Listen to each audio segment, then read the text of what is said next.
Hello everyone, welcome to our YouTube platform of Chemical Educators। ये आपका coordination का lecture चल रहा है।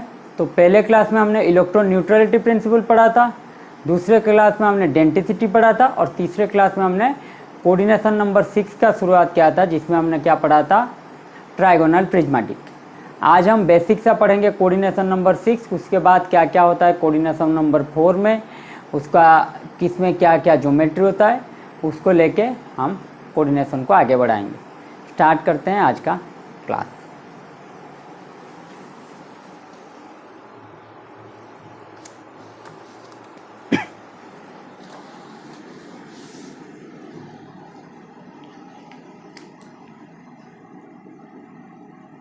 कोऑर्डिनेशन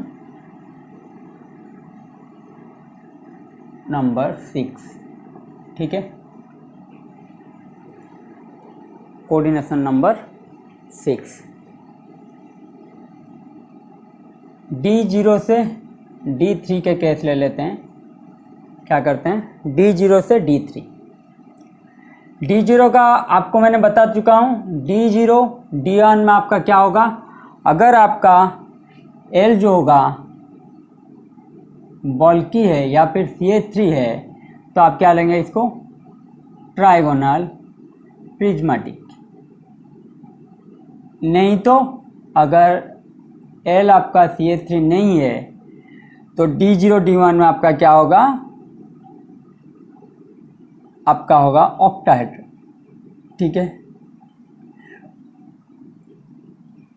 सपोज मैं यहाँ पे लेता हूँ स्कैंडियम H2O होल 6 3+, ठीक है। Scandium H2O whole 6 3+। तो स्कैंडियम में क्या है आपका D1H2, यस और नो। तो 3+ है तो आपका ये चला जाएगा, तो क्या आ जाएगा आपका D0 कॉन्फ़िगरेशन। क्या आ जाएगा आपका कॉन्फ़िगरेशन D0। D0 का मतलब है आपका क्या आएगा, पांचों के पांचों D आपके लिए खाली हैं। 5 के 5 D आपके लिए क्या है, खाली हैं। लेकिन मैं लिगैंड क्या लगाया हूँ, आपका लिगैंड है आपका वाटर, मीन्स यहाँ पे क्या होगा आपका ऑक्टाहेड्रल।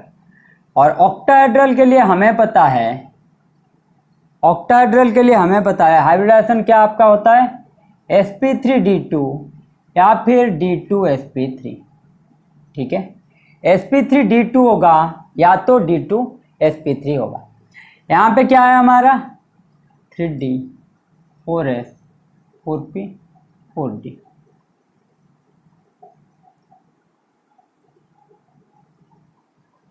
तो मेरे पास 5 के 5 डो खाली है। मैं ट्राइगोनल प्रिज्मेटिक कर नहीं पाऊंगा क्योंकि वाटर आपका लिगैंड है। तो मैं क्या करूंगा, ऑक्टाहेड्रल बनाऊंगा। और ऑक्टाहेड्रल बनाने के लिए मुझे क्या चाहिए, 2 d ऑर्बिटल जो आपके हैं dx² y² dz², ठीक है। तो ये 2 d ऑर्बिटल जो हैं इनको लेके मैं बनाऊंगा आपका क्या आ जाएगा sp3d2 हाइब्रिडाइजेशन। क्यों, क्योंकि d2sp3 आपका हाइब्रिडाइजेशन क्या आ जाएगा आपका d2sp3, ठीक है, d2sp3। क्यों, क्योंकि sp3d2 बनाने के लिए मुझे क्या चाहिए होगा, फोर्थ सेल और एक फोर्थ सेल। और हमें पता है एनर्जी लेवल किस में ज़्यादा रहता है, थर्ड सेल के मुकाबले फोर्थ सेल में एनर्जी लेवल ज़्यादा। तो हम ज़्यादातर आउटर ऑर्बिटल कॉम्प्लेक्स को बनाने की कोशिश करेंगे कि आउटर ऑर्बिटल कॉम्प्लेक्स हम ज़्यादा ना बनाएं, ठीक है। तो इनर ऑर्बिटल कॉम्प्लेक्स अगर बनेगा तो ये आपका क्या हो जाएगा d2sp3। तो इसका क्या हो गया, इसका ये हो गया d2sp3, ठीक है। अगर मैं D1 की केस ले लेता हूं, क्या करता हूं, D1 की केस ले लेता हूं। ये आपका क्या आ जाएगा D1। इसमें भी क्या बनेगा आपका, इसमें क्या बनेगा आपका, इसमें भी बनेगा d2sp3, यस और नो। तो यहाँ पे ऑन पेयर्ड इलेक्ट्रॉन कितना है, D1 है, एक ही है unpaired electron, unpaired electron, unpaired electron कितना है, एक। तो स्पिन वैल्यू आपका क्या आ जाएगा, स्पिन वैल्यू हो जाएगा half into n, means half into one, unpaired electron में एन लिया हूं तो ये आ जाएगा आपका वैल्यू हाफ। ठीक है, टिटेनियम H2O प्लस के लिए आपका क्या आ जाएगा, हाफ। दूसरा एग्जाम्पल हम ले लेते हैं वैनेडियम। ठीक है,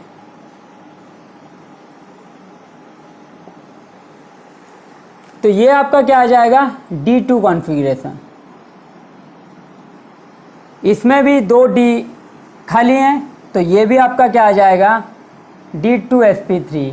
अनपेयर्ड इलेक्ट्रॉन यहाँ पे कितना, 2, तो स्पिन वैल्यू कितना आएगा, हाफ इंटू 2, 1। ठीक है, उसके बाद मैं ले लेता हूँ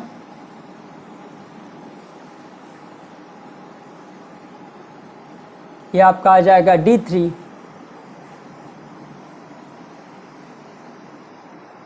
यहाँ पे भी 2 D खाली हैं जो मुझे चाहिए था, तो ये आपका हो जाएगा D2sp3, अनपेयर्ड इलेक्ट्रॉन 3, तो हाफ इंटू 3 क्या हो जाएगा आपका, 3/2। ठीक है, यहाँ पे आपको एक बात पता चल गया कि यहाँ पे मुझे पेयरिंग की ज़रूरत नहीं है, क्योंकि पेयरिंग हो या ना हो मुझे ये जो 2 D ऑर्बिटल चाहिए, इनर D ऑर्बिटल, वो मुझे मिल रहे हैं। पेयरिंग हो या ना हो मुझे कुछ फ़र्क नहीं पड़ता। मीन्स लिगैंड जो भी लगा है या फिर मेटल जो भी है, मेटल जो भी हो, लिगैंड जो भी हो, which ever be the metal और ligand does not matter for D0 to D3, D3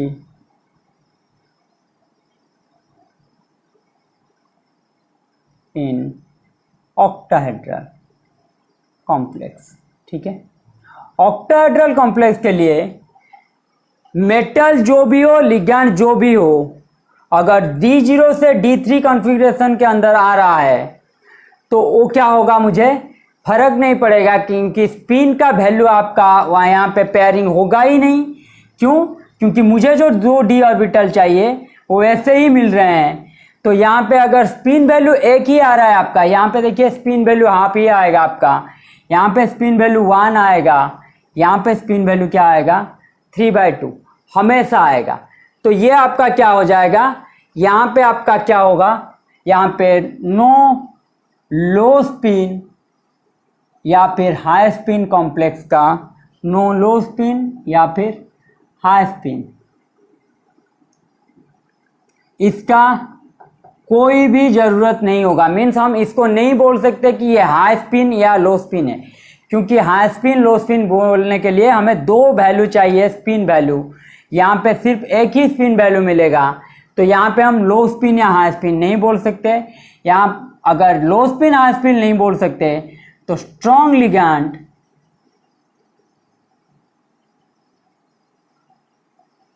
या फिर वीक लिगैंड, ये भी हम नहीं बोल सकते। ठीक है, तो D0 से D3 के लिए हम स्ट्रॉन्ग लिगैंड हो या वीक लिगैंड हो, स्पिन वैल्यू हाई हो या स्पिन वैल्यू लो हो, वो कुछ हम नहीं बोल सकते, क्योंकि यहाँ पे क्या होगा, आपका स्पिन वैल्यू एक ही आएगा। D1 से कर दीजिए, क्योंकि D0 से स्पिन वैल्यू आपका 0 हो जाएगा। ठीक है, D0 में स्पिन वैल्यू आपका 0 हो जाएगा। तो D1 से D3 कॉन्फ़िगरेशन के लिए आपका no low spin high spin, no strong field और वीक फील्ड, ये कुछ भी नहीं होगा। ठीक है, ये था आपका D1 से D3 तक।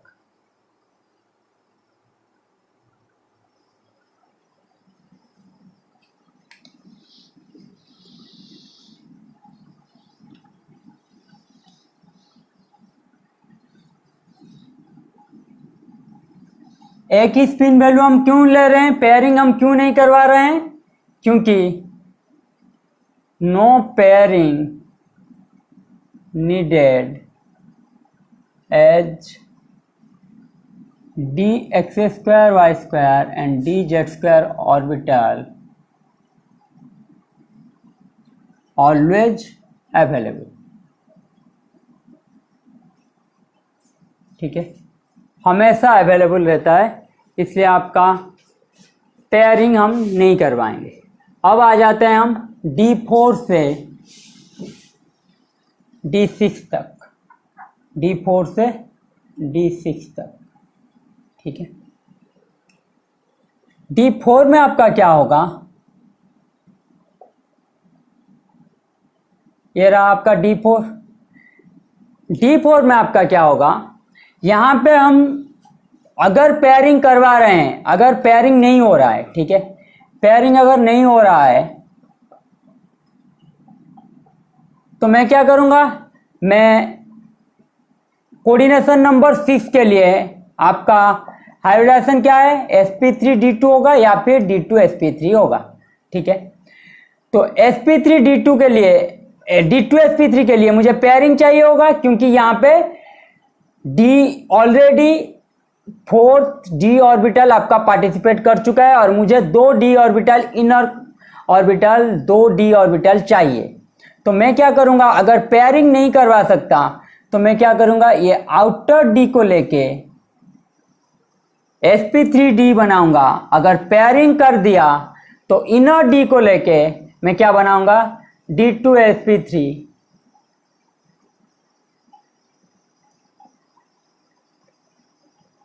ठीक है, तो यहां पे क्या आ जाएगा, पेयरिंग होगा या नहीं होगा ये किसके ऊपर डिपेंड करेगा, लिगेंड के ऊपर डिपेंड करेगा। यहां पे लिगेंड का बहुत बड़ा रोल आ जाएगा, लिगेंड डिसाइड। ठीक है, कौन से लिगेंड लगने पर मेटल का कौन सा बिहेवियर शो होगा वो डिसाइड होगा।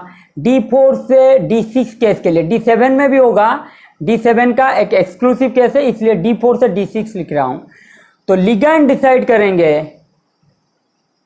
वेदर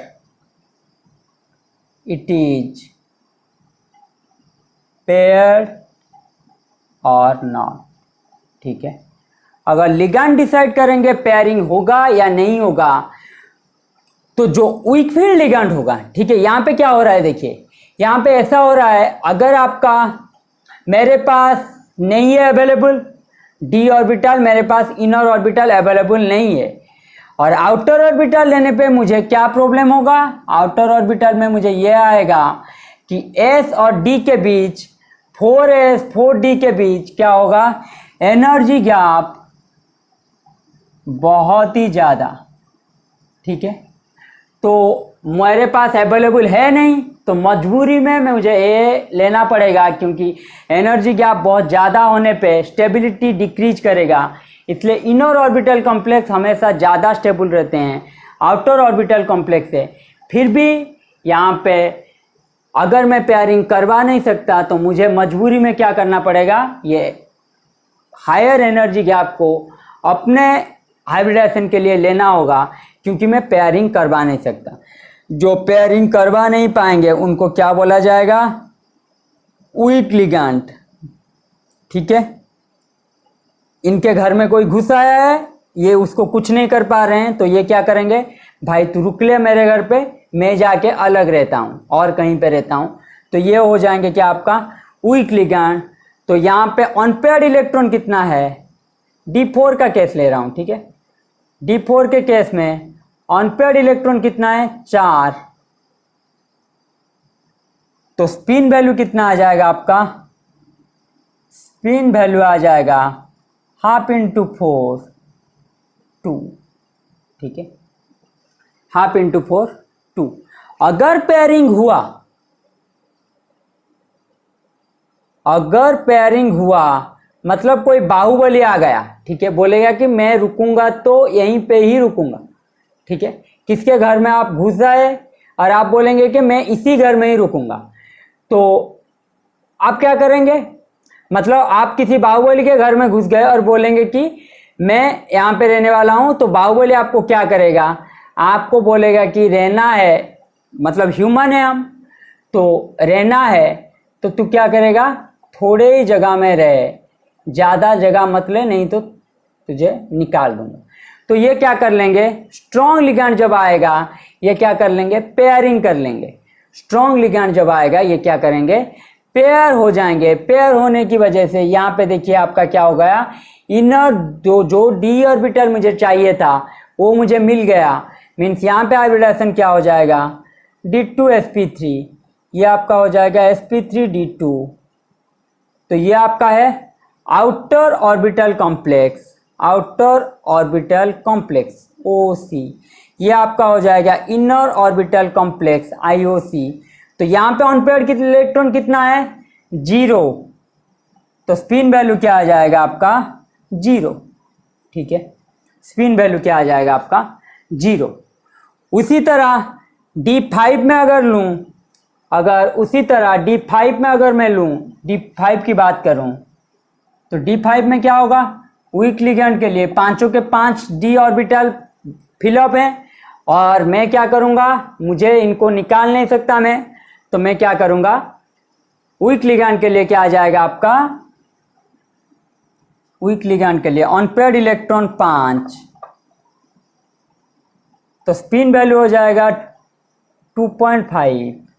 ठीक है, स्ट्रॉन्ग लिगैंड के लिए क्या होगा, पेयरिंग पॉसिबल होगा।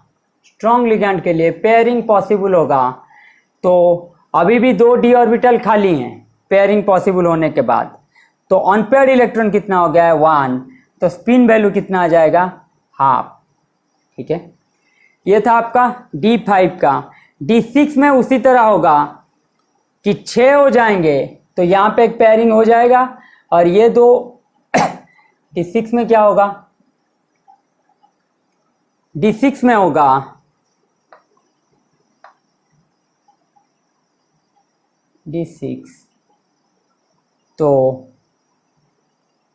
अनपेयर्ड इलेक्ट्रॉन वैसे का वैसा 4, तो ये आपका क्या आ जाएगा 2। पेयर्ड इलेक्ट्रॉन कितना होगा, पेयरिंग जब होगा तो स्ट्रॉन्ग फील्ड में पेयरिंग होगा तो 0, अनपेयर्ड इलेक्ट्रॉन 0, तो स्पिन वैल्यू कितना आ जाएगा 0। ठीक है,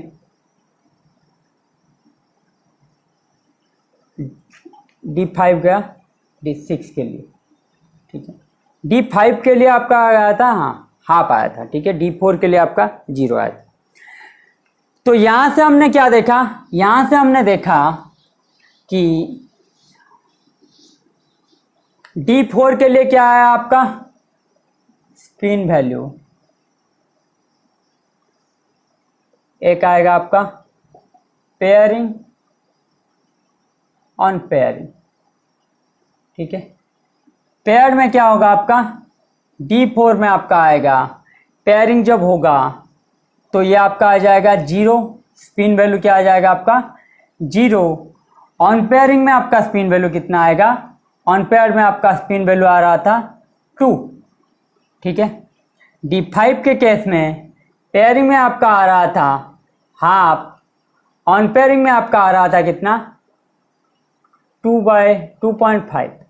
D6 के केस में आपका पेयरिंग में आ रहा था 2, पेयरिंग में आ रहा था आपका 0, ऑन पेयरिंग में आपका आ रहा था कितना 2। यहाँ पे देखिए आपका 2 स्पिन वैल्यू मिल रहा है, क्योंकि मुझे जो 2 d ऑर्बिटल चाहिए वो इसी तरह से मिल रहे हैं, एक पेयरिंग होके एक पेयर ना हो पाके। ठीक है, तो यहाँ पे आपका क्या आ जाएगा, स्ट्रॉन्ग फील्ड वीक फील्ड। ठीक है, strong field weak field concept आ जाएगा, और जिसका स्पिन वैल्यू ज़्यादा है, ऑन पेयर जो है स्पिन वैल्यू ज़्यादा है, तो स्पिन वैल्यू ज़्यादा होने की वजह से इसको बोला जाएगा हाई स्पिन, स्पिन वैल्यू लो होने की वजह से इसको बोला जाएगा लो स्पिन। तो लो स्पिन हाई स्पिन कॉन्सेप्ट भी यहीं से ही आएगा। D4 से आपका स्ट्रॉन्ग वीक आएगा, हाई स्पिन लो स्पिन आएगा, उससे पहले नहीं आएगा। तो हाई स्पिन कॉम्प्लेक्स आपका क्या होंगे, पेयरिंग अगर नहीं हो रहा है तो आउटर ऑर्बिटल कॉम्प्लेक्स, और ये क्या बनाएंगे आपका हाइब्रिडाइजेशन sp3d2। पेयरिंग होने पे ये आपका क्या होगा, इनर ऑर्बिटल कॉम्प्लेक्स, और ये होगा आपका d2sp3।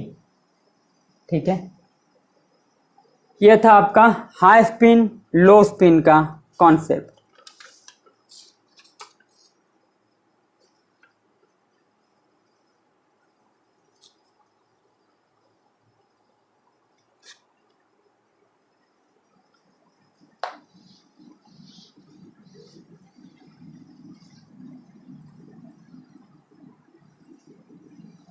अब आ जाते हैं D7 के केस में।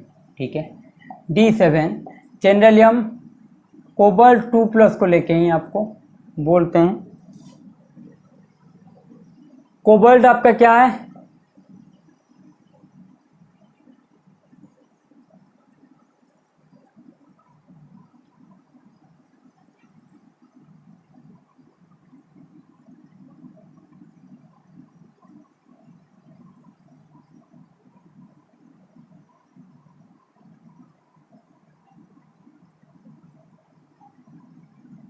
ठीक है, 3D 4S 4P 5S 4D। ठीक है, यहाँ पे आप देखिए कोबाल्ट 2+ है। ठीक है, तो D7 कॉन्फ़िगरेशन, D7 का मतलब है 4 5 6 7। ठीक है, अगर पेयरिंग नहीं होगा, ठीक है, अगर पेयरिंग नहीं होगा तो ये तो वैसे का वैसा ही बनाएगा, क्या होगा आपका D2 sp3d2। ठीक है, sp3d2। ठीक है, 5s आता है 4d के बीच में, 5s क्या आता है 4d के बीच में, हमें क्या लेना है 4s 4p 4d लेना है। इसको लेके कंफ्यूज मत होना, मैं ये क्यों लिखा हूं ये मैं आपको थोड़ी देर में बताता हूं 5s क्यों लेते हैं। sp3d2।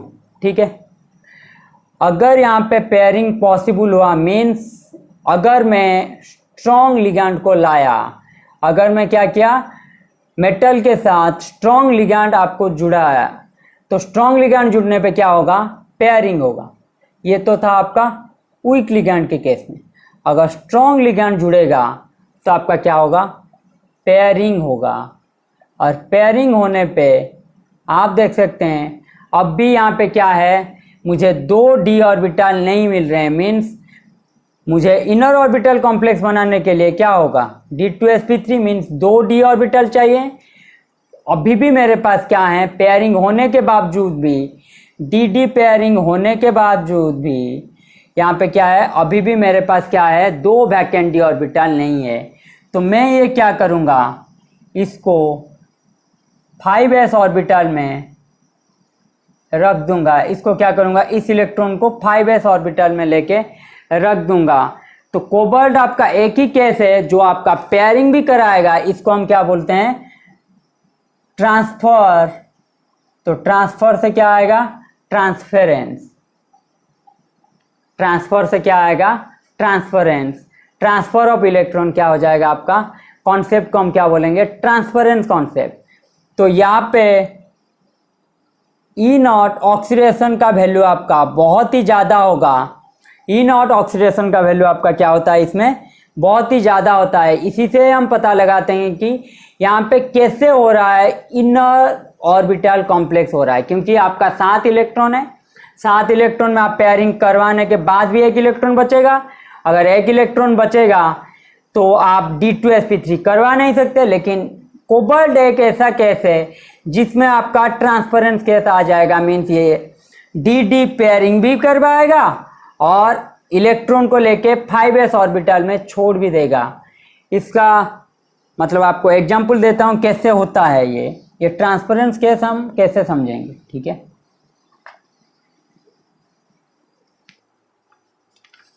तो आप लिखिए कोबाल्ट Na3 होल 6 2+ ठीक है, कोबाल्ट H2O होल 6 2+, इसमें क्या आएगा, ये दोनों आपका, अभी मैं आपको CFT नहीं समझाया हूं, मैं सिर्फ आपको बता रहा हूं कि कोऑर्डिनेशन 6 में क्या हो रहा है। जब CFT समझेंगे, स्पेक्ट्रोकेमिकल सीरीज हम समझेंगे, तब हम पता चल जाएगा वीक लिगैंड कौन हो रहा है, स्ट्रॉन्ग लिगैंड कौन हो रहा है। अभी हम सिर्फ समझ रहे हैं, ठीक है, मैं बेसिक से आपको बता रहा हूं कि कहाँ पे क्या क्या होगा। तो NH3 ये दो आपके हैं वीक लिगैंड, तो वीक लिगैंड होने की वजह से यहाँ पे क्या हो जाएगा आपका हाइब्रिडाइजेशन sp3d2, ये भी आपका हो जाएगा sp3d2, ठीक है। तो लेकिन जब हम आएंगे cobalt NO2 whole 6 4- cobalt CN6 4-, तो ये क्या होगा आपका, ये आपका है स्ट्रॉन्ग लिगैंड, ये आपके क्या हैं स्ट्रॉन्ग लिगैंड। तो ये आपका क्या आ जाएंगे D2sp3 D2sp3, पेयरिंग होगा तो आपका क्या होगा लो स्पिन, पेयरिंग होगा नहीं होगा तो ये आपका होगा हाई स्पिन, पेयरिंग होगा तो ये आपका होगा लो स्पिन, पेयरिंग नहीं होगा तो यहाँ पे ये होगा आपका हाई स्पिन। ये दो आ जाएंगे आपका D2sp3, ऊपर दो आपके रह जाएंगे sp3d2, ठीक है। तो एक केस को लेके देखते हैं ट्रांसफरेंस कैसे होता है, ठीक है।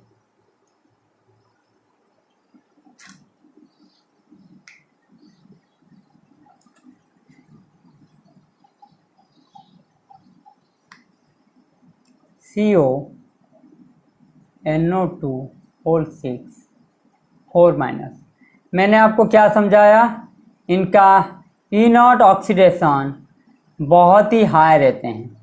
E0 ऑक्सीडेशन क्या रहता है, बहुत ही हाई। अगर हाई रहेंगे E0 ऑक्सीडेशन, आपका होगा क्या, ये आपके इजीली ऑक्सीडाइज हो जाएंगे। क्या करेंगे, ये आपके इजीली ऑक्सीडाइज हो जाएंगे। तो ये आपका क्या आएगा CO2 होल 6 CO2+ से कोबाल्ट 4- है, मतलब x -6 × -4, तो x आपका क्या है यहाँ पे +2, तो कोबाल्ट 2+ से ये आपका क्या हो जाएगा कोबाल्ट 3+ इलेक्ट्रॉन हो जाएगा। मीन्स ये इलेक्ट्रॉन निकल गया, इलेक्ट्रॉन क्या हुआ कोबाल्ट 2+ ऑक्सीडाइज होके कोबाल्ट 3+ हो गया और इलेक्ट्रॉन आपका निकल गया। इलेक्ट्रॉन हमारा कहाँ से निकलता है, इलेक्ट्रॉन कभी भी इनर ऑर्बिटल से आपका निकलता ही नहीं।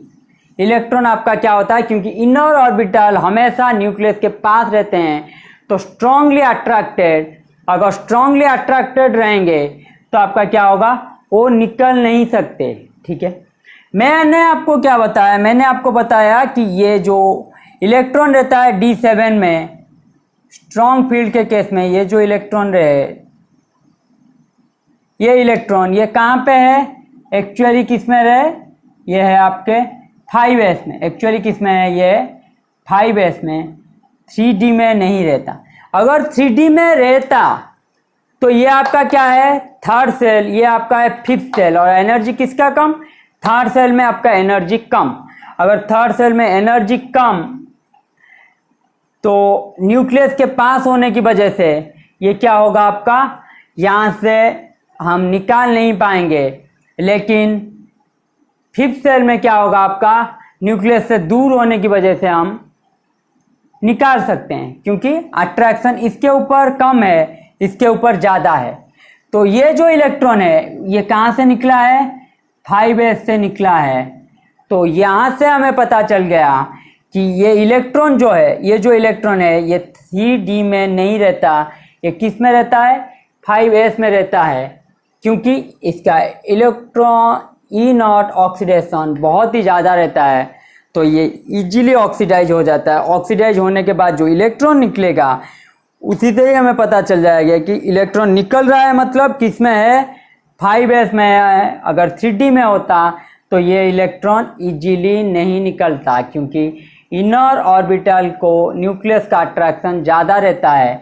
जैसे जैसे धीरे धीरे आपका ऑर्बिटल बढ़ता जाएगा न्यूक्लियस का अट्रैक्शन उतना ही कम होता जाता है। समझे? तो D7 का केस है जहाँ पे आपका DD पेयरिंग भी आएगा और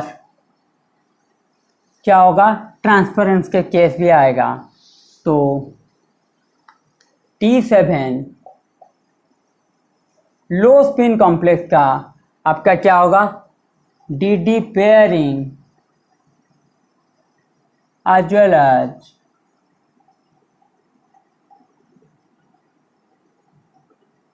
ट्रांसफरेंस पॉसिबल।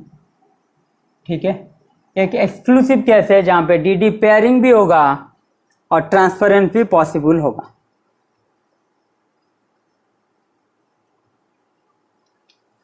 अब आ जाते हैं D8 से D10 तक। D8 से D10 तक। D8 का मतलब है 1 2 3 4 5 6 7 8। ठीक है, अगर मैं यहाँ पे पेयरिंग करवाऊँ, अगर पेयरिंग करवा लूँ तो ये आपका क्या आ जाएगा। ठीक है, अभी भी मुझे 2 d ऑर्बिटल नहीं मिल रहे हैं। ठीक है, अभी भी मुझे 2 d ऑर्बिटल नहीं मिल रहे हैं और पेयरिंग के बाद क्या होगा, आपका पॉसिबल नहीं होगा कि इसको हम निकाल के ट्रांसफरेंस के थ्रू, कॉन्सेप्ट के थ्रू क्या करें, 5s ऑर्बिटल तक ले जाएं। तो यहाँ पे ना ट्रांसफरेंस पॉसिबल होगा, no transference possible as well as pairing, क्योंकि पेयरिंग की ज़रूरत ही नहीं है। No need of it, pairing की ज़रूरत ही नहीं है, क्योंकि पेयरिंग होने के बाद हमें कुछ फ़ायदा यहाँ पे नहीं मिल रहा है। हमें वैसे का वैसा क्या मिल रहा है, आउटर ऑर्बिटल कॉम्प्लेक्स। हमें क्या मिल रहा है, outer orbital complex means sp3d2। तो D8 से D10 तक आपका क्या होगा, आउटर ऑर्बिटल कॉम्प्लेक्स। अगर आपको एक ही कॉम्प्लेक्स मिल रहा है, मीन्स आउटर ऑर्बिटल कॉम्प्लेक्स है, एक ही हाइब्रिडाइजेशन आपका मिल रहा है, तो आपका ये भी क्या होगा, आपका यहाँ पे भी नो हाई स्पिन और लो स्पिन। हाई स्पिन लो स्पिन की बात आपका नहीं आएगा, नो स्ट्रॉन्ग और वीक लिगैंड। क्यों? क्योंकि स्ट्रॉन्ग लगे या वीक लगे, पेयरिंग होके भी मुझे कुछ फ़ायदा नहीं, पेयरिंग ना होके भी मुझे कुछ फ़ायदा नहीं। तो सभी जो भी कॉम्प्लेक्स लगेगा आपका वो क्या बनाएंगे, आपका sp3d2। ठीक है, D8 से D10 तक क्या होगा, आपका सभी के सभी आपके हो जाएंगे sp3d2। ये था आपका पूरा का पूरा कोऑर्डिनेशन नंबर 6। तो एक स्केल बना लेते हैं कोऑर्डिनेशन नंबर 6 के लिए। एक क्या करते हैं, कोऑर्डिनेशन नंबर 6 के लिए स्केल बना लेते हैं। पूरा का पूरा समराइज हो जाएगा, फ्लो चार्ट जिसे बोलते हैं। ठीक है, एक होगा आपका ऑक्टाहेड्रल। ठीक है, जो कि आपका कॉमन कॉम्प्लेक्स, आपका ज़्यादातर कॉम्प्लेक्स क्या आएंगे, ऑक्टाहेड्रल में आएंगे। उसके बाद होगा आपका ट्राइगोनल प्रिज्मेटिक। ठीक है, ये आपका होगा लेस कॉमन। और एक आपका आएगा हेक्सागोनल प्लानर। ठीक है, ये आपका क्या होगा, लीस्ट कॉमन होगा। ये आपका क्या होगा, लीस्ट कॉमन होगा। तो हेक्सागोनल प्लानर को हम किस में पढ़ेंगे, एबनॉर्मल हाइब्रिडाइज कोऑर्डिनेशन नंबर में पढ़ेंगे। किस में पढ़ेंगे हम, एबनॉर्मल कोऑर्डिनेशन नंबर में पढ़ेंगे। ठीक है, अब आ जाते हैं कोऑर्डिनेशन नंबर 6 में। क्या है, कोऑर्डिनेशन नंबर 6 में आपका D0 के लिए। ठीक है, कोऑर्डिनेशन नंबर 6 में D0 के लिए क्या क्या होता है, हम एक फ्लो चार्ट ही बना रहे हैं। D0 के लिए आपका दो केस आएगा, एक आएगा आपका non transitional complex, non transitional metal complex, एक आएगा आपका ट्रांजिशनल मेटल कॉम्प्लेक्स। ठीक है, एक आएगा आपका नॉन ट्रांजिशनल मेटल कॉम्प्लेक्स, एक आएगा आपका transitional metal complex. Non transitional metal complex में क्या आपको एग्जांपल मैंने दिया था पिछले क्लास में, Al(H2O6) 3+, तो इसका हाइब्रिडाइजेशन क्या होगा आपका sp3d2 हमेशा। ठीक है, तो नॉन ट्रांजिशनल मेटल कॉम्प्लेक्स का हाइब्रिडाइजेशन क्या आएगा, हमेशा sp3d2 आएगा। ट्रांजिशनल मेटल कॉम्प्लेक्स में आपका क्या होगा, दो तरीके के हो जाएंगे। अगर लिगेंड आपका है Ca3, यह आपका क्या आएगा ट्राइगोनल प्रिज्मेटिक, उस हिसाब से आप हाइब्रिडाइजेशन अपना निकालेंगे। अगर 5d ऑर्बिटल खाली हैं, 5d ऑर्बिटल यहाँ पे खाली हैं D0 के लिए, D1 के लिए D4s हो जाता, D4s2 हो जाता, D5 के लिए क्या हो जाएगा आपका, D0 के लिए आपका आ जाएगा D5s। अगर लिगेंड आपका CH3 नहीं है, अगर लिगेंड आपका CH3 नहीं है तो ये आपका क्या आएगा ऑक्टाहेड्रल। ठीक है, तो ऑक्टाहेड्रल में यहाँ पे क्या आएगा आपका D2sp3। ठीक है, D0 के लिए बता रहा हूँ, D2sp3। उसके बाद हम क्या जाएंगे, एग्जाम्पल आप लिख सकते हैं ट्राइगोनल प्रिज्मेटिक के लिए क्या होगा आपका टंगस्टन Ca3(6), ये आपका क्या आएगा स्कैंडियम H2O6 3+। ठीक है, अब आ जाते हैं, उसके बाद हमने क्या पढ़ा था, उसके बाद हमने पढ़ा आज ही के क्लास में कि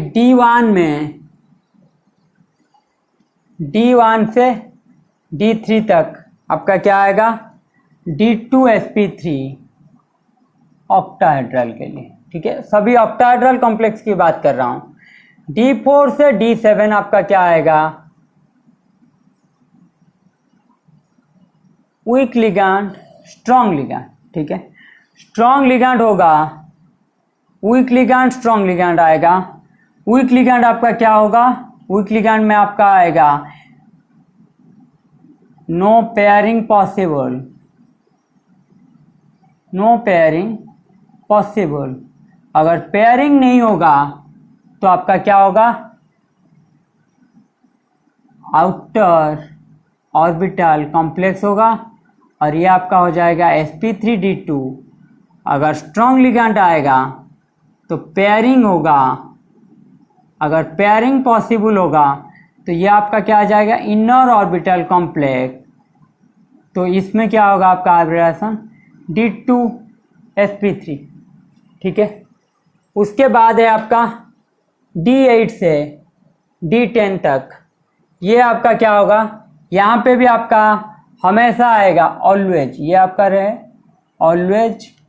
यहाँ पे भी आपका वीक लिगेंड स्ट्रॉन्ग लिगेंड किसी का भी केस नहीं आएगा, तो ये आपका क्या होगा sp3d2, ये हमेशा क्या होगा इनर ऑर्बिटल कॉम्प्लेक्स, ये हमेशा होगा आउटर ऑर्बिटल कॉम्प्लेक्स, तो ये क्या आएगा आपका sp3d2।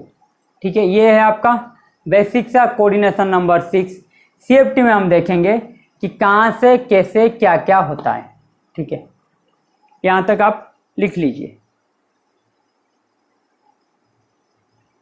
तो यहाँ पे क्या होगा, यहाँ पे एनी लिगेंड आए मुझे कोई फर्क नहीं पड़ता, क्योंकि मुझे दो d ऑर्बिटल वैसे भी मिल रहे हैं।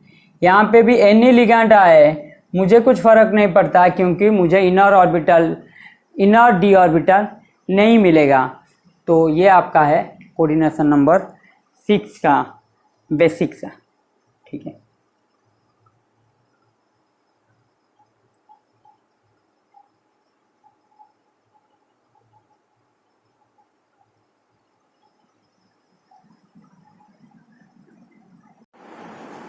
अब बात करते हैं VBT के थ्रू हाइब्रिडाइजेशन का, ठीक है। अब किसके कोऑर्डिनेशन नंबर 6 चला गया। मैंने आपको क्या बताया, ये जो स्ट्रॉन्ग लिगैंड हो या वीक लिगैंड हो, ये सब हमें किससे पता चलेगा, CFT से, ठीक है, जो हम आगे पढ़ेंगे। अब हम बात करते हैं VBT के बारे में। VBT का क्या, हाइब्रिडाइजेशन, ठीक है। हाइब्रिडाइजेशन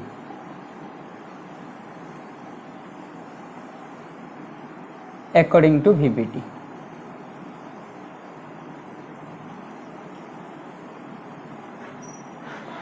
ठीक है।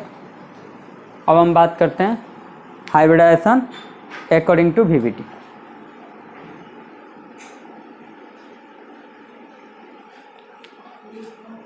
अगर हमने कोबाल्ट को, अगर हमने क्या ले लिया, कोबाल्ट COH2O होल 6 2+, ठीक है, और एक हमने ले लिया CONH3 होल 6 2+, ठीक है। दोनों के दोनों हैं कोबाल्ट 2+ का, ये भी है कोबाल्ट 2+ का।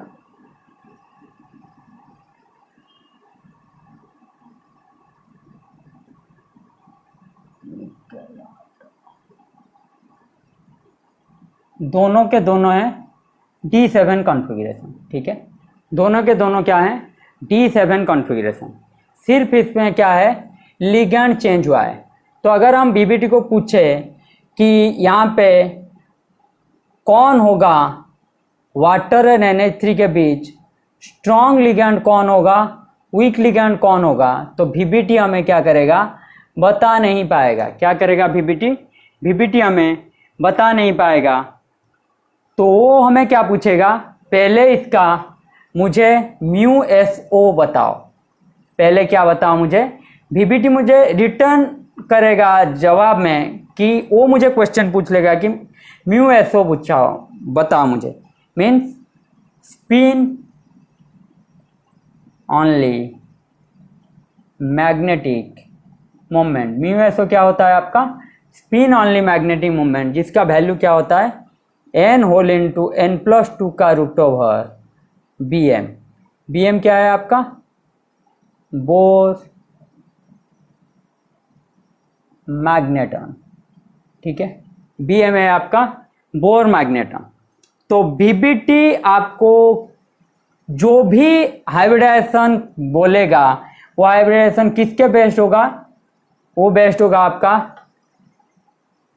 Magnetic criteria based, magnetic criteria based, ठीक है। VBT के थ्रू आप जो भी हाइब्रिडाइजेशन जानेंगे, वीक लिगैंड, स्ट्रॉन्ग लिगैंड, जो भी आपको जानना है वो किसके थ्रू आप जान पाएंगे, मैग्नेटिक क्राइटेरिया बेस्ड। तो VBT आपको, और हमें क्या, हमें VBT की ज़रूरत नहीं है, लेकिन VBT का बेसिक से आपको समझा रहा हूँ इसलिए क्योंकि इसके क्वेश्चन आ जाते हैं एप्लीकेशन के हिसाब से कि हमें जो स्ट्रॉन्ग लिगैंड हो या वीक लिगैंड हो या हाइब्रिडाइजेशन हो, वो हमें आगे चलते चलते हम किससे बताएंगे, CFT से। तो हमें VBT की ज़रूरत नहीं है हाइब्रिडाइजेशन जानने के लिए, लेकिन आपको इसकी एप्लीकेशन आना चाहिए कि VBT का जो हाइब्रिडाइजेशन है वो क्या बेस्ड है, मैग्नेटिक क्राइटेरिया बेस्ड। तो एक क्वेश्चन लिखिए, Mn H2O होल 6 2+, और एक है Mn CN होल 6 4-, ठीक है। एक है Mn H2O होल 6 2+, एक है आपका Mn CN होल 6 4-। यहाँ पे क्या है, वाटर आपका वीक लिगैंड है, तो मैंगनीज का क्या हो जाएगा, यही आपका होगा मैंगनीज 2+। यहाँ पे क्या है, ये भी होगा आपका मैंगनीज 2+। तो VBT को अगर हम पूछेंगे कि इसमें भी बता स्ट्रॉन्ग और वीक कौन सा है, स्ट्रॉन्ग लिगैंड वीक लिगैंड कौन सा है, वो आपको क्या पूछेगा, मुझे बताइए μSO क्या होता है। लेकिन अब जब हम CFT पढ़ेंगे तो वहाँ पे आपको पता चल जाएगा कि MnH2O6 2+ है आपका sp3d2। sp3d2 मतलब हाई स्पिन। हाई स्पिन का मतलब ये क्या है आपका पेयरिंग यहाँ पे पॉसिबल नहीं है। तो आउटर ऑर्बिटल कॉम्प्लेक्स, तो आउटर ऑर्बिटल कॉम्प्लेक्स है तो मतलब आपका क्या है ये वीक लिगैंड। ठीक है, ये आपका क्या आ जाएगा, ये आपका होगा D2sp3। D2sp3 का मतलब लो स्पिन इनर ऑर्बिटल कॉम्प्लेक्स, तो ये आपका आ जाएगा स्ट्रॉन्ग लिगैंड। तो VBT का जो है हाइब्रिडाइजेशन, VBT का हाइब्रिडाइजेशन किसके बेस्ड है, हाइब्रिडाइजेशन बेस्ड है आपका VBT hybridisation based upon magnetic criteria. बार बार बोल रहा हूं, इस बात को आपको याद रखना है, मैग्नेटिक क्राइटेरिया। लेकिन हम जब कोवेलेंट कंपाउंड में बात कर रहे थे, कोवेलेंट कंपाउंड में हाइब्रिडाइजेशन किसके बेस्ड होता है, कोवेलेंट कंपाउंड में हाइब्रिडाइजेशन किसके बेस्ड होता है आपका स्टेरिक फैक्टर के ऊपर बेस्ड रहता है। किसके ऊपर बेस्ड रहता है, स्टेरिक फैक्टर के ऊपर। मीन्स आपका steric repulsion is the criteria. Steric repulsion नहीं, steric stabilisation is the criteria. ठीक है, कोवेलेंट कंपाउंड में आपका स्टेरिक स्टेबिलाईजेशन आपका क्राइटेरिया रहेगा, लेकिन हाइब्रिडाइजेशन आपका ये आपका क्या होगा, ये आपका होगा non transition metal. Non transition metal ये आपका है हाइब्रिडाइजेशन बेस्ड, आपका किस में आएगा, ट्रांजिशन मेटल में आपका आएगा हाइब्रिडाइजेशन बेस्ड VBT का। ट्रांजिशन मेटल में हाइब्रिडाइजेशन मैग्नेटिक क्राइटेरिया बेस्ड आएगा। ठीक है, एक क्वेश्चन कीजिए, आपका क्वेश्चन है आपका which of the following hybridisation, which of the following hybridization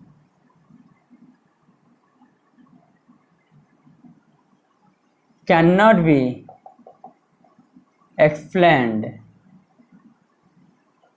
by magnetic criteria, cannot be explained by magnetic criteria। Option है आपके लिए SF4, उसके बाद MnF6 4-, तीसरा है आपका PF6-, चौथा है आपका NiF4 2-। ए है आपके लिए 1 and 2, बी है आपके लिए 1 and 3, सी है आपके लिए 2 and 3, डी है आपके लिए 1 only।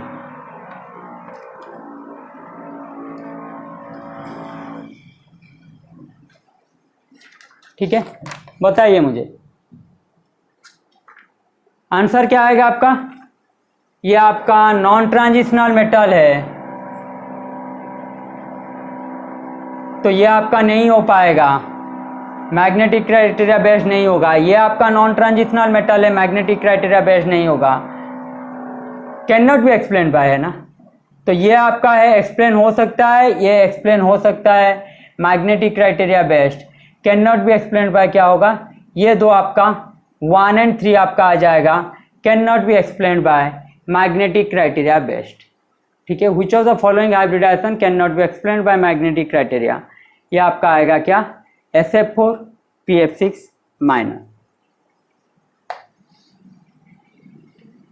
ये क्वेश्चन आपका प्रीवियस ईयर नेट में पूछा जा चुका है, एग्जैक्टली यही क्वेश्चन आपका प्रीवियस ईयर नेट में पूछा जा चुका है। तो आपका और एक है FeH2O6 2+, और एक है आपका COH2O6 3+।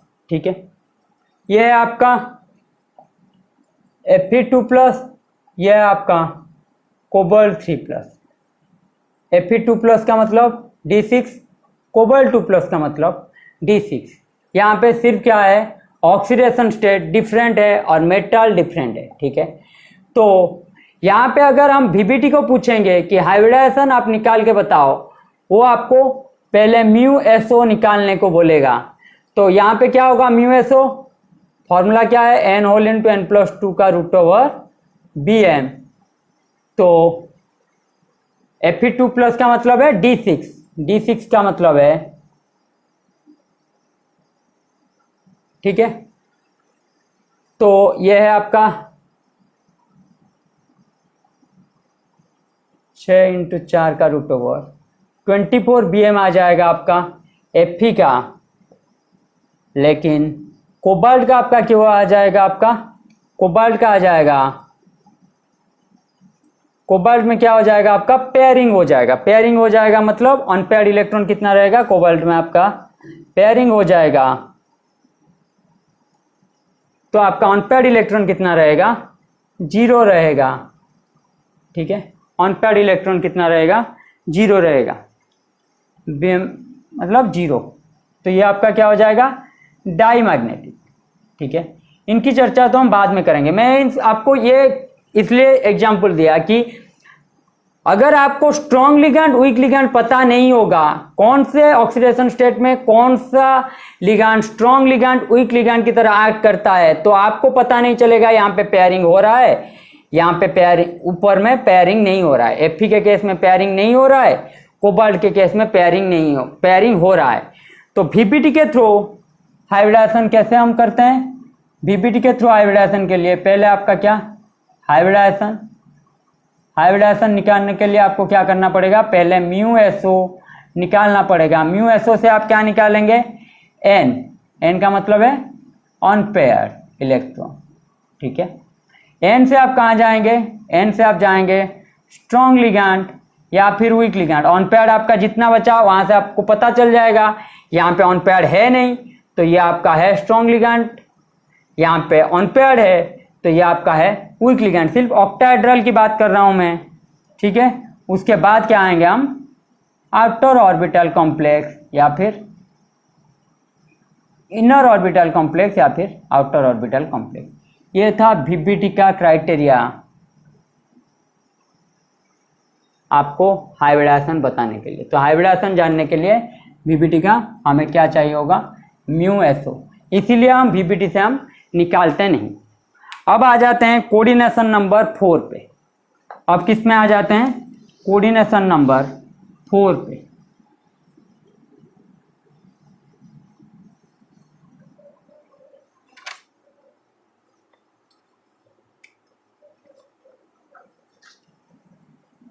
कोऑर्डिनेशन नंबर 4 एक आएगा आपका टेट्राहेड्रल, एक आएगा आपका स्क्वायर प्लानर, ठीक है। एक आएगा आपका टेट्राहेड्रल, एक आएगा आपका स्क्वायर प्लानर। दोनों के दोनों आपके क्या हैं, कॉमन है। मीन्स ये भी आपका ज़्यादातर केस में आएगा, वो भी आपका ज़्यादातर केस में आएगा। किसी को लेस कॉमन हम नहीं ले सकते। जैसे कि मैं कोऑर्डिनेशन नंबर 6 में ले रहा था ट्राइगोनल प्रिज्मेटिक लेस कॉमन, लेकिन यहाँ पे दोनों के दोनों कॉमन है, ठीक है। तो टेट्राहेड्रल के लिए आपका क्या आएगा, टेट्राहेड्रल के लिए आपका हाइब्रिडाइजेशन आएगा sp3, एक आएगा आपका D3s या उसी को भी बोलते हैं sd3, और एक आएगा आपका pd3, ठीक है। ये जो pd3 है ये आपका रेयर केस है, इसको हम जब पढ़ेंगे इसको पढ़ेंगे। और स्क्वायर प्लेनर के लिए दो हाइब्रिडाइजेशन आपका आएगा, वो क्या होगा आपका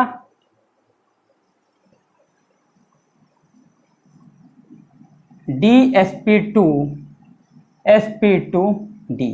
ये जो d ऑर्बिटल होगा ये आपका क्या होगा dx² y²। ये जो d ऑर्बिटल होगा ये भी आपका होगा dx² y²। तो बॉन्डिंग में मैं आपको पढ़ा चुका हूं क्यों d x square y square होता है? क्योंकि ऑर्बिटल सिलेक्शन प्रिंसिपल मैं आपको बॉन्डिंग में पढ़ा चुका हूँ। यहाँ पे पी का जो पी का जो ऑर्बिटल है क्या है आपका? P x p y. तो सिमेट्री के लिए ये क्या होगा आपका? पी एक्स पी वाई के साथ सिमेट्री मैच करेगा डी एक्स वाई का, तो ये आपका होगा d x square y square, ये भी आपका होगा d x square y square. तो यहाँ पे देखिए कोई भी जेड ऑर्बिटल नहीं है, जेड नो जेड ऑर्बिटल। अगर कोई भी जेड ऑर्बिटल नहीं है, इसको हम ऐसे भी बोल सकते हैं जेड एक्सक्लूशन ज्योमेट्री। ठीक है, स्क्वायर प्लानर को क्या बोला जाता है आपका? Z exclusion geometry. Square planar का क्या है? Z exclusion geometry. और ये जो रहेगा आपका कौन से प्लेन में रहेगा? एक्स वाई प्लेन में रहेगा हमेशा। किस प्लेन में रहेगा? एक्स वाई प्लेन में रहेगा आपका हमेशा स्क्वायर प्लानर। तो कॉमन क्यों है? दोनों के दोनों कॉमन क्यों है? टेट्राहेड्रल में आप देखिए, टेट्राहेड्रल में आपका क्या होगा? यह आपका सपोज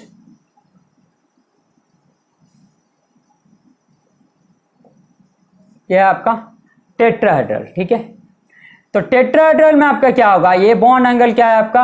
109.28 मिनट।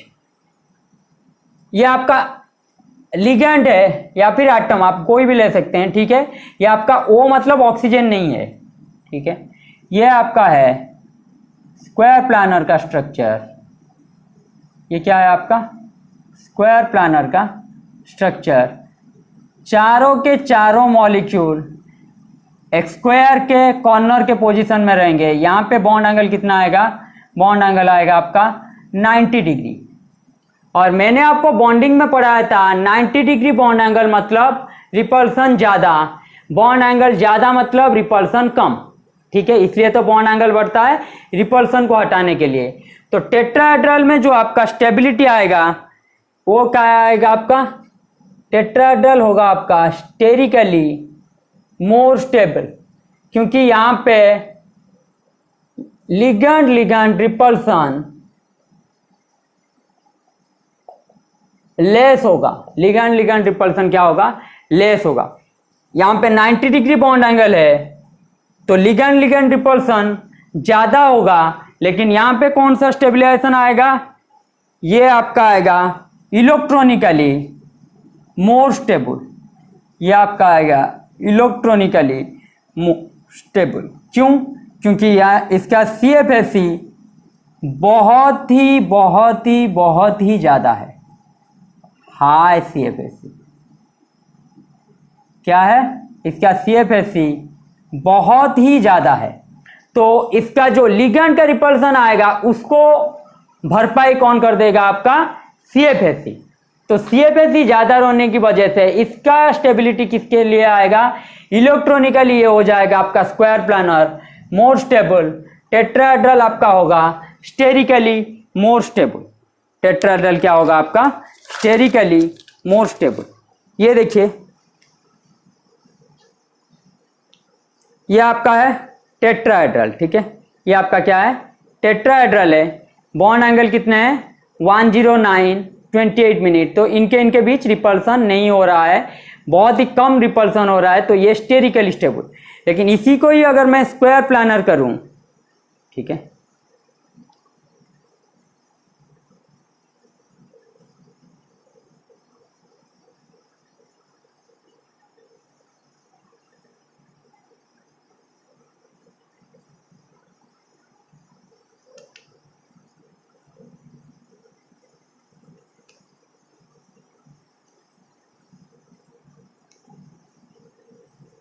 ये देखिए, अगर मैं इसको स्क्वायर प्लानर कर रहा हूं तो इनके बीच बॉन्ड एंगल कम है तो रिपल्सन ज़्यादा होगा, लेकिन इनका CFSE ज़्यादा होने की वजह से ये क्या हो जाएगा?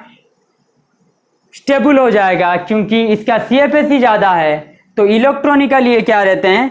मोर स्टेबल रहते हैं। इलेक्ट्रॉनिक क्या रहते हैं? मोर स्टेबल रहते हैं। और स्क्वायर प्लानर आपका क्या है? मैंने आपको बार बार बता रहा हूँ, जेड आउट नहीं, जेड एक्सक्लूशन ज्योमेट्री। ठीक है, स्क्वायर प्लानर में आपका क्या आएगा? Z exclusion geometry. कोई भी स्क्वायर प्लानर आपका किस में आएगा, एक्स वाई प्लेन में आएगा। ठीक है, स्क्वायर प्लानर आपका किस में आएगा, एक्स वाई प्लेन में आएगा। एक क्वेश्चन आपका बहुत ही इंपॉर्टेंट है जाम के लिए और गेट के लिए। ठीक है, किसके लिए इंपॉर्टेंट है, जाम के लिए, गेट के लिए, क्योंकि वहां पे नॉट सेक्शन आता है, या फिर आपका नेट में भी आ सकता है, लेकिन उसको आपको वैल्यू देना होगा। ठीक है, क्वेश्चन है आपका, a metal forms tetrahedral complex generally with three type of hybridization, three type of hybridization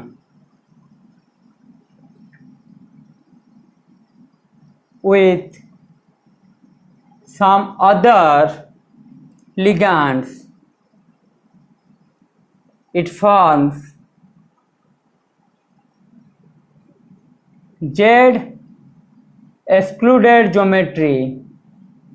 With some other ligand, it forms Z excluded geometry with two different hybridization. ठीक है, क्या है, two different hybridization. Calculate ratio of d orbital in above 2. Ratio of D orbital आप calculate कीजिए इन दोनों में कि क्या होगा।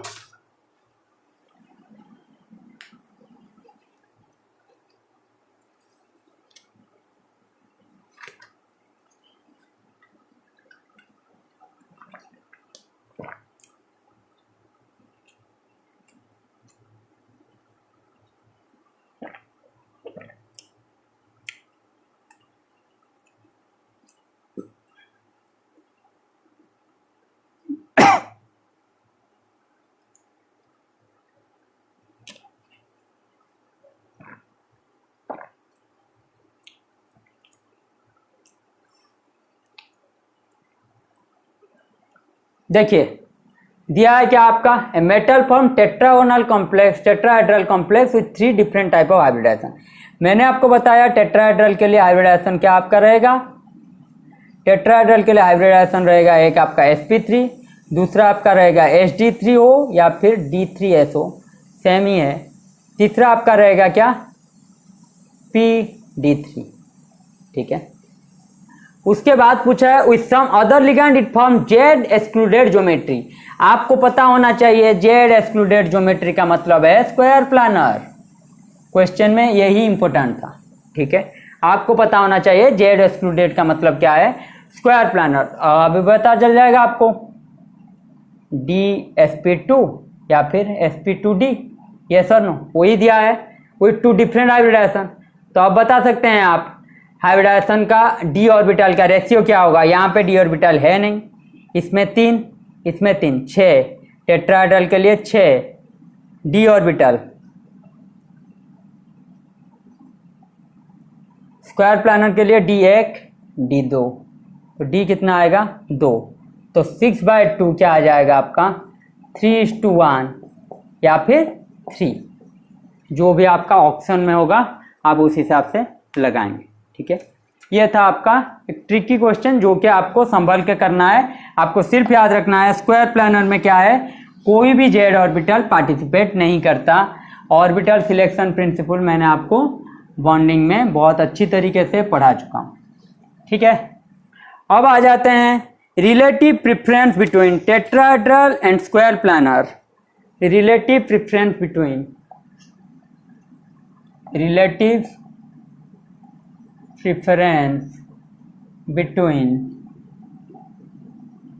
tetrahedral and square planar for different d electron। ठीक है, for डिफरेंट डी इलेक्ट्रॉन। तो डी स्केल के लिए जैसे कि ऑक्टाहेड्रल में हम देखे थे D1 से D3, D0 के लिए क्या होगा, D4 से D6 के लिए क्या होगा, D7 के लिए क्या होगा, उसी तरह यहाँ पे भी देखेंगे कि D8 से D10 के लिए क्या होगा, यहाँ पे भी क्या होगा। एक बेसिक सा आइडिया आपको दे रहा हूँ इस क्लास में, नेक्स्ट क्लास से ही हम पढ़ेंगे अच्छी तरीके से कि CFT कोऑर्डिनेशन नंबर 6, उसके बाद कोऑर्डिनेशन नंबर 4। तो D0 से, ठीक है, वहाँ पे क्या था आपका, बॉर्डर लाइन था D7, यहाँ पे बॉर्डर लाइन आप कर देना D8, ठीक है। बॉर्डर लाइन क्या रहेगा आपका D8, ये है आपका D10, ठीक है। बॉर्डर लाइन क्या रहेगा आपका D8, ये देखिए बॉर्डर लाइन को ऐसे कर रहा हूं, D8 है आपका बॉर्डर लाइन, ठीक है। तो D0 से D7 तक आपका क्या आएगा, टेट्राहेड्रल कॉम्प्लेक्स। D0 से D7 तक आपका क्या आएगा, टेट्राहेड्रल कॉम्प्लेक्स, ठीक है। D7 का कुछ ऐसा केस आएगा जिसमें आपका होगा स्क्वायर प्लानर, कुछ ही केस में आपका आएगा स्क्वायर प्लानर। मैक्सिमम केस क्या आएगा आपका, मैक्सिमम केस आपका आएगा टेट्राहेड्रल, ठीक है।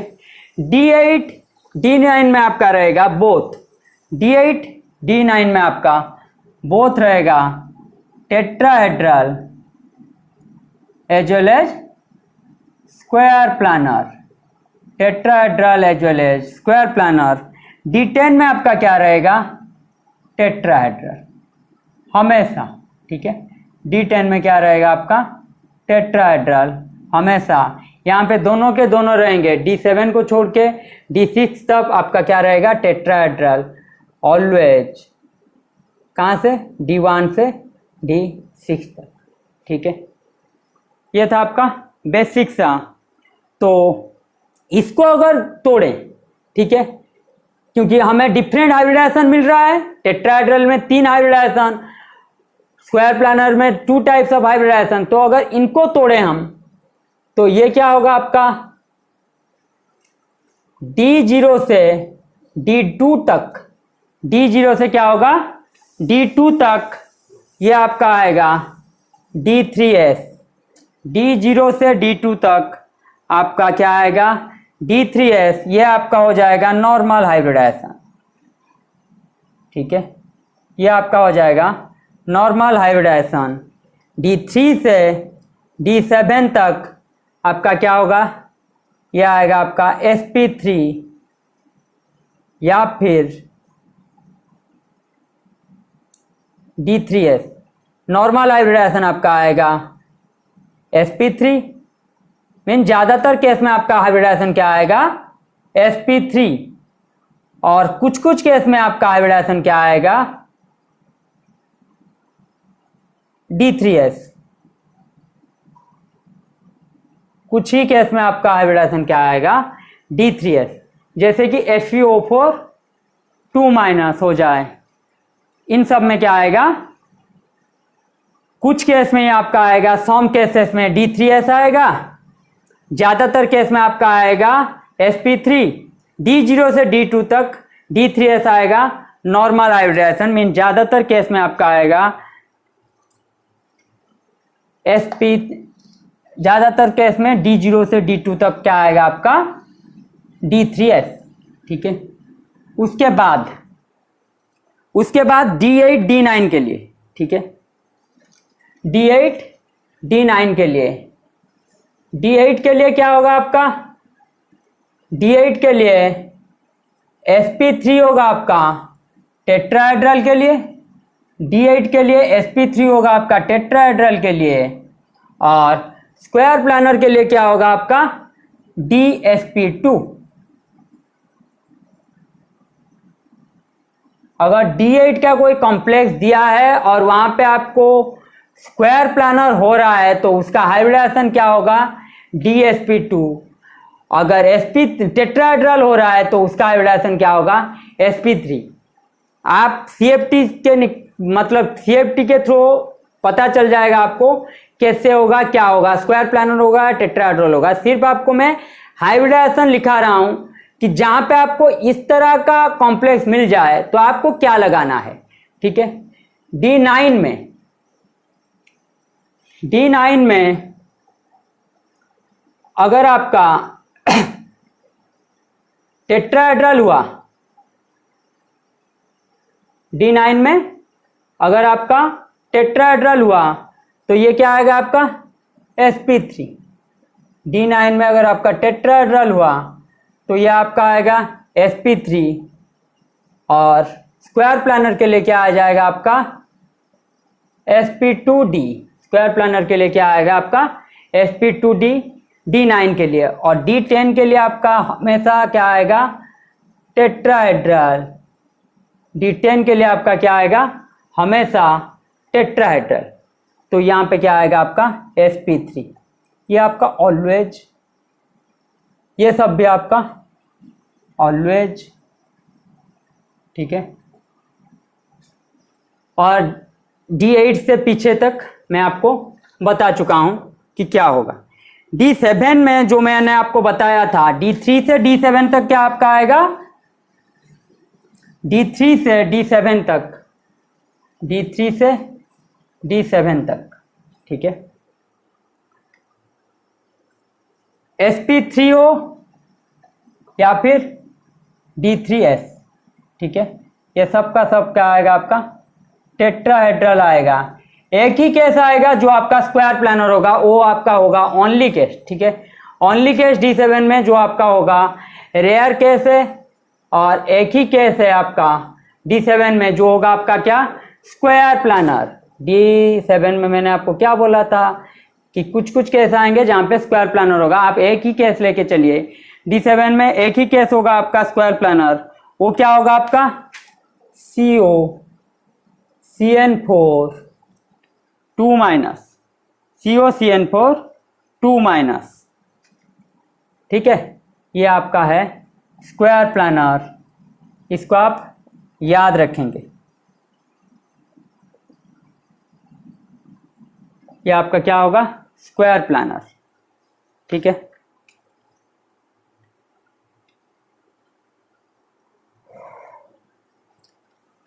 अब थोड़ा सा ऑक्टाहेड्रल की जेटीडी तो अलग है, टेट्राहेड्रल में जेटीडी अलग है। तो टेट्राहेड्रल की जेटीडी की बात कर लेते हैं थोड़ा। टेट्राहेड्रल में जेटीडी, ठीक है, कोऑर्डिनेशन नंबर 4 के लिए जेटीडी। इस साइड में मैं लिख लेता हूं स्क्वायर प्लानर, इस साइड में क्या होगा आपका टेट्राहेड्रल। ठीक है, स्क्वायर प्लानर का आपका क्या होगा जेटीडी एब्सेंट रहता है। स्क्वायर प्लानर में आपका क्या होता है जेटीडी एब्सेंट रहता है। क्यों रहता है, कब रहता है, इसकी चर्चा हम आगे करेंगे, आप टेंशन मत लीजिए, सिर्फ बेसिक सा ही पढ़ा रहा हूं आपको। स्क्वायर प्लानर में क्या होगा आपका जेटीडी एब्सेंट। अगर जेटीडी एब्सेंट होगा, जॉन टेलर डिस्टर्शन ही आपका, अगर डिस्टर्शन प्रेजेंट नहीं है तो ये आपका क्या आएगा, ये आपका आएगा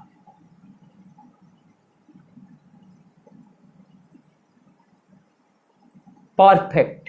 ठीक है, परफेक्ट ज्योमेट्री आएगा, मीन्स ज्योमेट्री जो आएगा उसमें कोई भी डिस्टर्शन नहीं होगा। ज्योमेट्री आप सिर्फ लिखेंगे क्या square planar, no distortion, perfect geometry due to absence of JTD. Tetrahedral में क्या होगा जेटीडी प्रेजेंट होता है। टेट्राहेड्रल में क्या होता है जेटीडी प्रेजेंट होता है। अगर टेट्राहेड्रल में जेटीडी प्रेजेंट, तो इस केस को दो तरीके से हम लेते हैं। एक आपका होगा टेट्राहेड्रल के लिए मैंने क्या लिया था D0 से D7 तक, तो केस स्टडी में कर रहा हूं D0 से D2 तक। एक है आपका दूसरा है D3 से D5 तक। तो टेट्राहेड्रल में जेटीडी जो होता है, JTD in tetrahedral directly proportional to number of d electron, mean d electron जिसका ज़्यादा उसका जेटीडी ज़्यादा, और जेटीडी जिसका ज़्यादा डिस्टर्शन उसमें ज़्यादा, डिस्टर्शन क्या होगा, उसमें ज़्यादा। तो डिस्टर्शन अगर उसमें ज़्यादा होगा, ये आपका देखिए D0 से D2 है, less number of D electron, हाँ या ना, less number of D electron, less number of D electron. अगर लेस नंबर है डी इलेक्ट्रॉन तो होगा क्या, यहां पे क्या होगा आपका, परफेक्ट टेट्राहेड्रल ज्योमेट्री होगा, परफेक्ट टेट्राहेड्रल ज्योमेट्री, ठीक है। लेकिन D3 से D5 के लिए आपका ये क्या होगा, आपका मोर नंबर ऑफ डी इलेक्ट्रॉन। तो यहां पे क्या होगा आपका, डिस्टॉर्टेड टेट्राहेड्रल, क्या होगा आपका, डिस्टॉर्टेड टेट्राहेड्रल। इसी के ऊपर ही एक क्वेश्चन पूछा था TIFR में, किसके ऊपर, इसके ऊपर गेट में एक बार पूछ चुका है और TIFR में भी एक बार पूछ चुका है। क्वेश्चन था आपका FeO4 4-, ठीक है। क्वेश्चन क्या था आपका, FeO4 4-, पूछा था, इसका ज्योमेट्री पूछा था। तो आप लगा के आ जाएंगे, आप देखेंगे क्या, सभी ऐसे कर लेते हैं कि FeO4 4- का मतलब है x -8 इक्वल्स टू -4। तो x क्या होगा आपका, -4 + 8, +4 ऑक्सीडेशन स्टेट में है आयरन, किस में है, +4 ऑक्सीडेशन स्टेट में है आयरन।